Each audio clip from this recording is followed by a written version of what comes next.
Yang dimaksud adil itu nggak fasik. Jangankan kafir, fasik aja nggak boleh. Paham? Maksudnya fasik apa, Be? Fasik itu, Bu, definisinya fasik salah satunya nggak melakukan dosa besar dan tidak terus-terusan melakukan dosa kecil.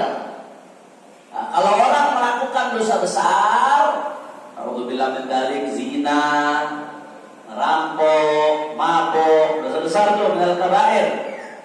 Dosa besar apa aja, Beb? Oh, banyak. Nah, Imam Zahabi nulis satu kitab, nama kitabnya Al-Kabair.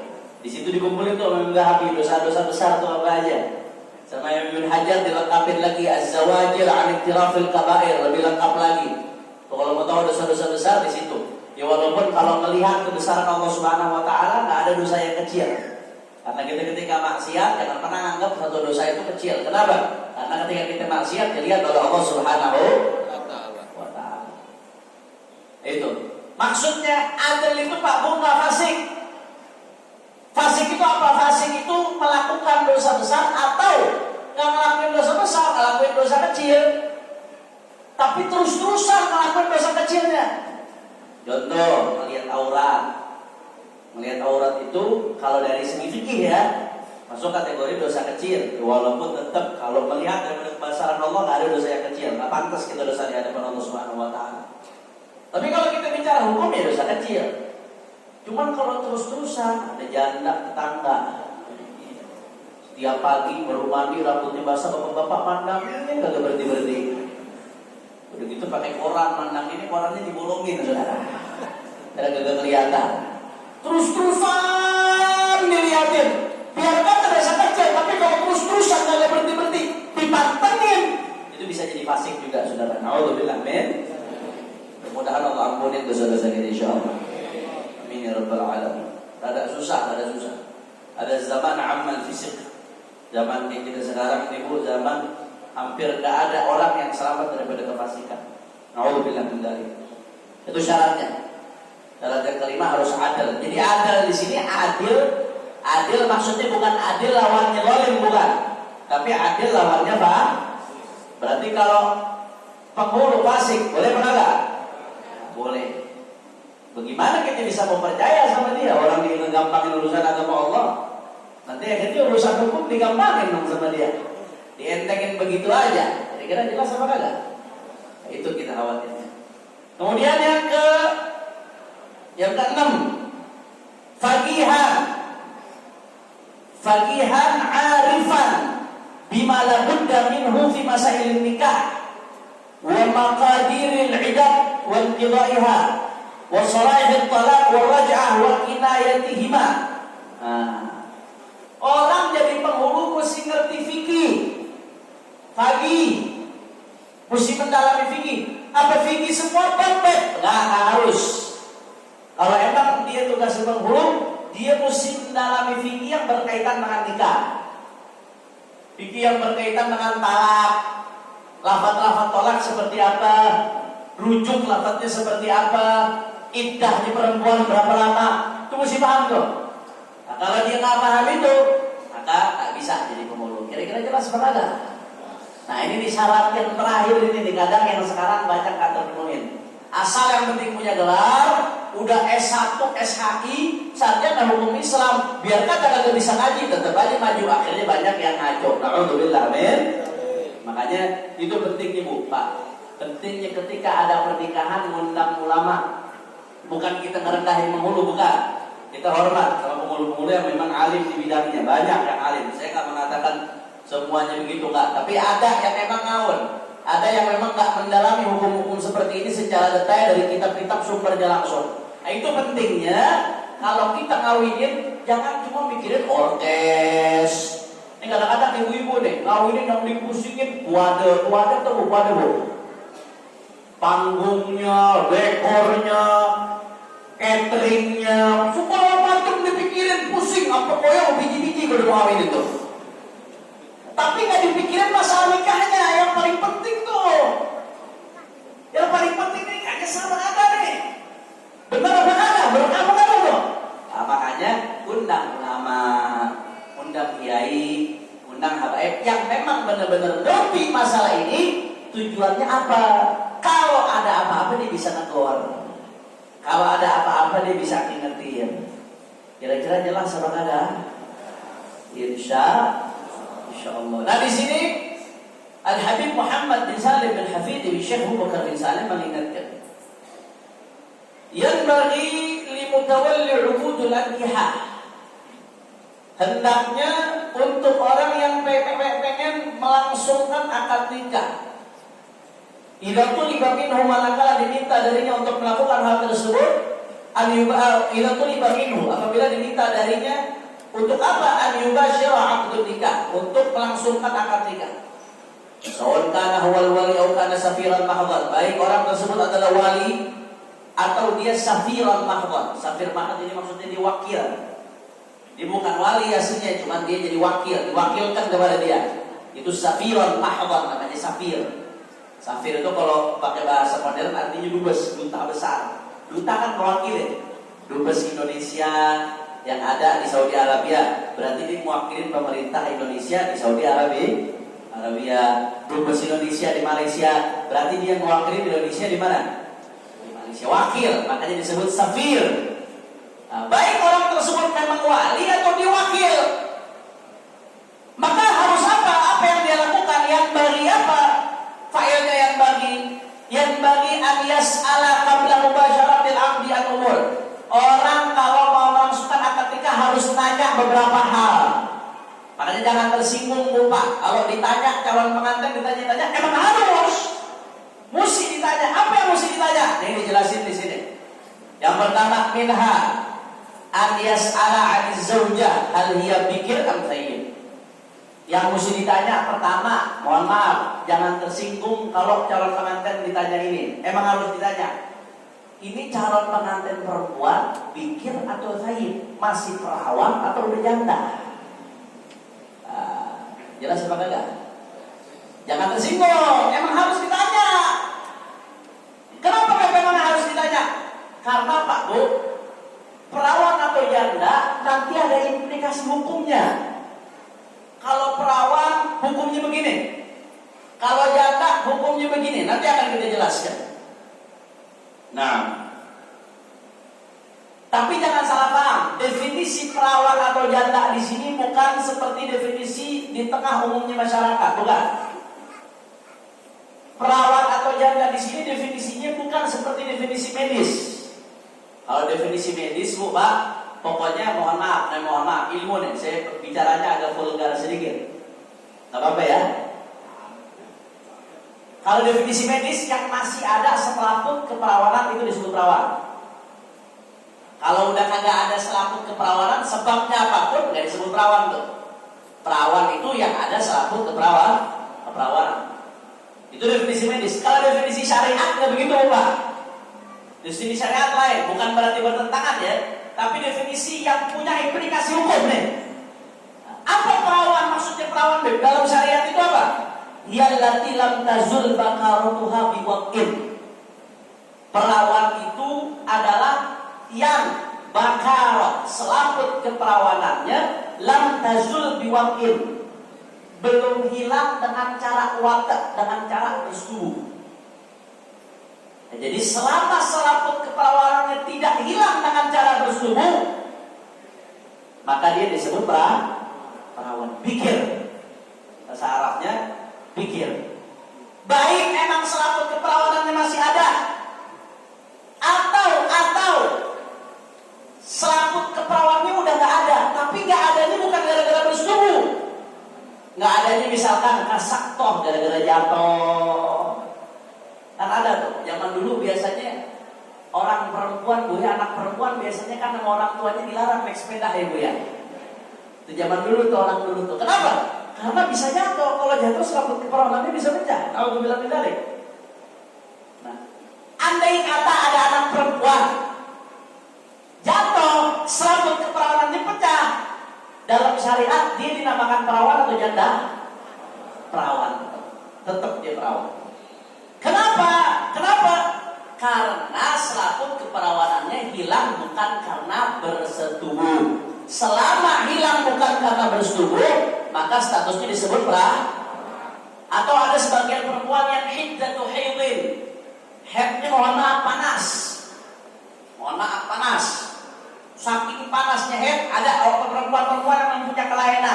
panasnya F-nya sampai menyebabkan selaput keperawanannya tembus. Atau ada perempuan-perempuan yang memang diciptakan tanpa selaput keperawanan. Itu ada kasus seperti itu. Nah, yang seperti ini walaupun kagak ada selaput keperawanannya, maka statusnya dalam pandangan syariat tetap dianggap Kira-kira jelas atau ada?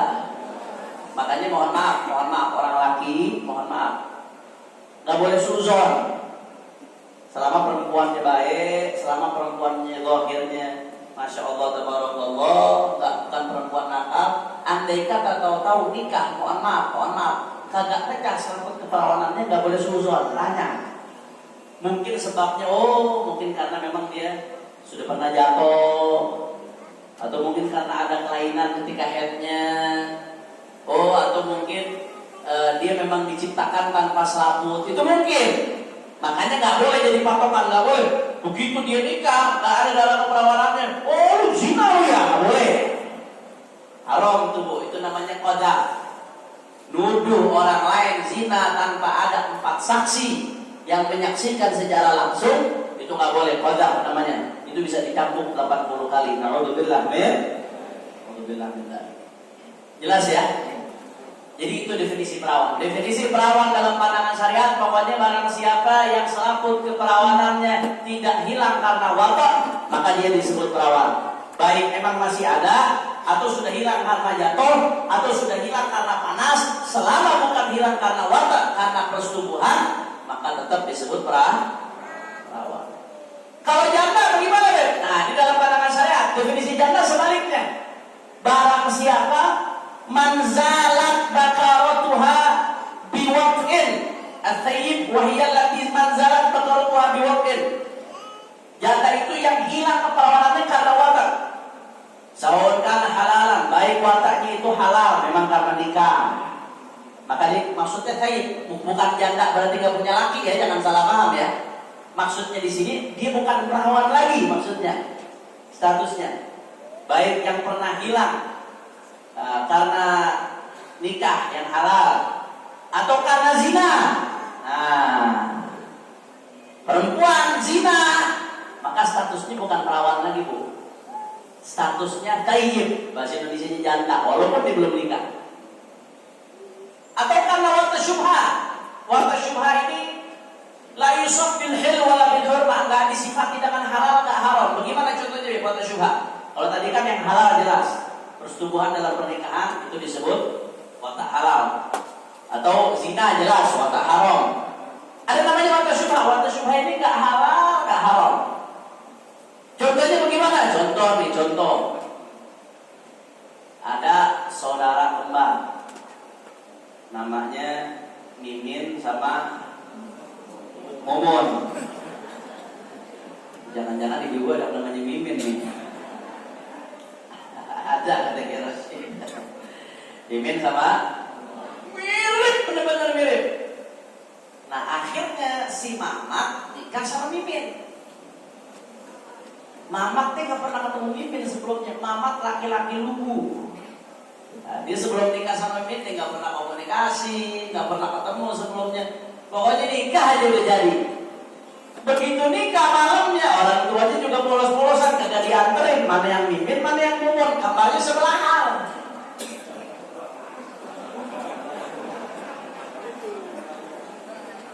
Akhirnya si Mama polos masuk kamar Mumun. Begitu masuk ke kamar Mumun, dihajar sama Mama. Mumun diem aja lagi. Mumun itu diam, bagi Mumun itu zina, karena dia diam, kecuali kalau dia berontak. Tapi bagi si Mamat, amat kagak tahu menau. Bagi si Mamat itu namanya watak syub. Atau contoh yang lain. Nah ini Mimin Mumun kembar nih. Mamat sama Memet kembar.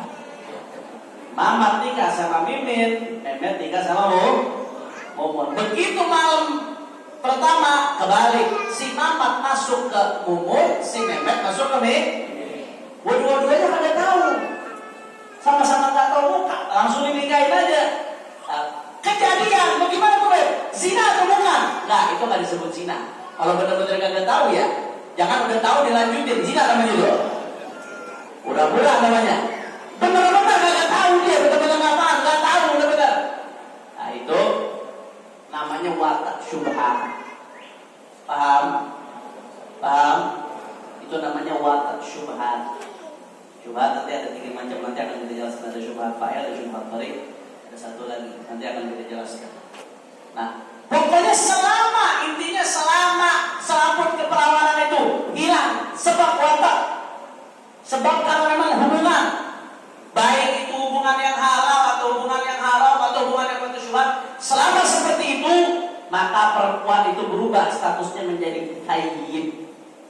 Kalau bahasa Indonesianya janda. Jelas atau tidak? Jadi sekali lagi saya ulangin, dalam syariat yang dimaksud dengan bikir yang selaput keperawanannya tidak hilang dengan watak, baik masih ada atau udah hilang tapi bukan dengan watak. Yang dimaksud dengan haid yang selaput keperawanannya hilang dengan watak. Baik. Emang urusannya apa sih, Dek? Mesti tahu ini perawan atau janda? Emang urusannya apa? Betul banget pengen tahu aja urusan orang. Emang urusannya apa? Mesti tahu nih Pak Guru. Kepentingannya apa? Ada kepentingannya. Karena nanti hukumnya beda Pak Guru. Janda punya hukum sendiri, perawan punya hukum sendiri. Dijelaskan di sini sama Habib Muhammad bin Shalih Al-Habib. Fa'in kanat bikron, kalau memang dia ternyata masih bikir, masih perawan, maka di antara hukumnya apa? Salah satu hukumnya nih Bu ya. Kalau dia masih perawan, jazalil abi wal jad faqat duna lailihima min sa'il awliya tazwijuha ijbaran walau qabla bulughiha. Andai kata memang masih perawan, maka jaza boleh untuk siapa? Lil abi wal jaddi faqat, untuk bapak dan kakek. Boleh apa? Boleh menikahkan ijbar, nikahin paksa tanpa izin. Nah, jadi kalau memang masih perawan, maka bagi wali mujbir nih, wali yang punya hak untuk menikahkan tanpa izin si perempuan, itu disebut wali boy. Wali mujbir itu dalam madzhab Syafi'i cuma 2 Bu, nggak ada yang ketiga. Imma bapak langsung, bapak kandung ya, atau kakek langsung, bapaknya bapak, bukan kakek dari ibu. Kakek dari ibu masih jadi wali, bapaknya bapak, kakek. Nah kalau bapak masih ada, bapak wali mujbir. Kalau bapak udah nggak ada, kakeknya masih ada, maka kakek. Andai kata kakek udah nggak ada, walinya pindah ke saudara kandung. Saudara kandung bisa nggak nikahin paksa? Nggak bisa. Saudara kandung itu kalau nikahkan harus seizin dia. Paham atau tidak? Nah, ini hanya bisa di perawan. Kalau janda nggak bisa, walaupun bapaknya nikahin anaknya udah janda yang udah pernah wafat, harus izin si anak. Kalau nggak izin nggak sah. Tapi kalau anaknya masih perawan, andai kata bapak atau kakeknya nggak izin, tetap sah. Ya, walaupun nanti dijelaskan bahwa Pak, tetap sunnahnya izin. Karena bagaimanapun bapak jangan otoriter, hormati nih anak. Bagaimanapun kan satu anak yang bakal jalanin kehidupan, yang bakal jadi bini anaknya dia, yang bakal ngadepin tuh lagi anaknya dia. Sunnah dianjurkan, sunnah ajaran Rasul Shallallahu Alaihi Wasallam tetap, walaupun dia statusnya bapak, walaupun statusnya kakek, kalau mau nikahkan anak yang perawan tetap sunnahnya izin. Tapi andai kata nggak izin, langsung dinikahkan bagaimana? Misalkan Kiai Rosyid punya anak perawan, tahu-tahu ketemu satu orang, Kiai Rosyid cocok nih, udah langsung dinikahin sama Kiai Rosyid, anaknya kagak tahu, sah apa kagak? Sah, boleh. Karena syariat alasannya kenapa begitu? Karena yang namanya bapak nggak mungkin ngejurumusin anak. Yang namanya bapak nggak mungkin milih yang buruk buat anaknya, nggak mungkin. Si anak yang perempuan masih mungkin dia bisa tertipu sama laki-laki. Apalagi anak perawan zaman sekarang, waduh, di Facebook digombalin dikit, aku cinta padamu karena wajahmu bagaikan rembulan. Dia nggak tahu rembulan bopeng-bopeng, saudara. Kelompok-kelompok habis itu ya. Anak perawan gampang dibohongin Bu. Bapaknya nggak bisa dibohongin, udah tahu. Ya lu buaya, gue lebih dulu jadi buaya. Kalau bisa dibohongin bapaknya. kakek itu nggak mungkin milih yang buruk buat anak perempuannya. Makanya syariat gini deh. Andai kata bapak atau kakek mau jadi wali mujbir disebutnya, wali yang menikahkan tanpa izin, itu boleh hukumnya. Kira-kira jelas apa kagak? Tapi Pak, nah kita lanjut lagi. Nah ini hanya bisa kalau anaknya masih perawan. Itu kan berarti udah ada implikasi hukum tuh. Antara perawan dengan janda ada implikasi hukum di situ. Tapi wali mujbir tadi itu bapak atau kakek yang ingin menikahkan tanpa izin si anak perempuan nggak bisa begitu aja nyelonong. Ada syaratnya. Satu aja syarat nggak terpenuhi nggak sah. Apa syaratnya? Nah ini disebutin nih. Jadi bapak atau kakek yang mau menikahkan anak perempuannya secara ijbar disyurut dengan syarat-syarat. Yang pertama, qauluz zauji kuf'an. Bapak atau kakek yang mau nikahkan anak perempuannya secara ijbar tanpa izin, syarat yang pertama, suaminya harus kufu. Calon suaminya harus kufu, sepadan. Sepadan dalam hal apa, Beb? Nah, itu dibahas nanti, ada babnya sendiri. Namanya khisalul kafa'ah. Pertimbangan-pertimbangan yang di situ dianggap oleh syariat di dalam mengukur kesepadanan antara si laki-laki dan si perempuan. Itu disebutnya kafa'ah. Nah, dalam kasus tadi itu kalau laki-laki yang besok bapak atau kakek mau nikahkan anak perempuannya tanpa izin si anak perempuan, maka calon suaminya harus sepadan dengan dia. Contoh sepadan bagaimana? Di dalam khisalul kafa'ah itu disyaratkan salah satunya harus nasab. Kafa'ah fin nasab itu dalam mazhab Syafi'i, nasabnya harus sepadan. Lu ukuran nasab bagaimana, Beb? Nah, ini nggak boleh kita hasud, nggak boleh kita iri, karena ini murni pemberian dari Allah Subhanahu wa Ta'ala. Nggak ada yang minta, Allah udah kasih begitu aja tanpa usaha. Contohnya nasab yang nyambung sama Rasulullah SAW di dalam fikih di mazhab Syafi'i itu nggak sepadan dengan nasab yang nggak nyambung sama Rasulullah. Nggak sepadan, nggak boleh. Makanya andai kata ada bapak habaib misalkan punya anak perempuan, alhamdulillah min dzalik, dia mau nikahkan paksa anak perempuannya yang syarifah dengan laki-laki lain yang bukan sayyid. Ini salah satu contoh saja. Ini nanti ada pembahasan hukumnya sendiri. Ada sebabnya, ada alasannya, bukan diskriminasi dan lain sebagainya. Dia mau nikahkan paksa dengan suaminya anak laki-laki yang bukan sayyid, yang bukan habib. Itu dalam fikih nggak kufu namanya, nggak sepadan. Kenapa? Karena nasab ini perempuan nyambung ke Rasulullah, sedangkan ini laki-laki nasabnya nggak nyambung ke Rasulullah. Kira-kira nasab yang nyambung sama Nabi sama yang nggak nyambung ke Nabi sepadan apa kagak? Nggak sepadan. Itu murni pemberian Allah Subhanahu wa Ta'ala. Nggak bisa kita mau hasud, nggak bisa kita mau iri, sudah. Paham? Nah, dalam kasus seperti itu nggak sah si bapak nikahin perempuan dengan laki-laki tadi dengan cara paksa, saudara. Kira-kira jelas apa kagak? Contoh lagi sepadan dalam syariat. Ya, dalam syariat termasuk yang dianggap sepadan khisalul kafa'ah adalah masalah fisik. Perempuannya solehah, hafizul Quran. Ini bapak punya anak solehah, perempuan baik, jaga sholat, jaga aurat. Nah, bapaknya kejepit utang, mau nikahin sama laki-laki, ini laki bajingan, terkena bukan batuk, tukang zina.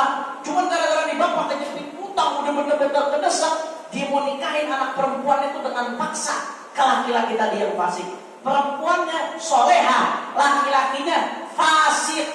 Sepadan apa enggak? Enggak sepadan. Andai kata dinikahkan secara paksa tanpa seizin si anak perempuan, nikahnya kagak sah. Jelas apa enggak? Jelas atau tidak? Ini jangan salah paham ya Pak Bu ya. Ini konteksnya tentang bicara nikah bapak atau kakek yang bisa menikahkan secara paksa. Ini syaratnya. Ini bukan nikah biasa, nikah secara paksa. Itu syarat yang pertama. Nah, walaysa fasik kuf'an li'afifah. Yang fasik itu nggak kufu dengan perempuan afifah. yang menjaga dirinya. Jadi syarat yang pertama,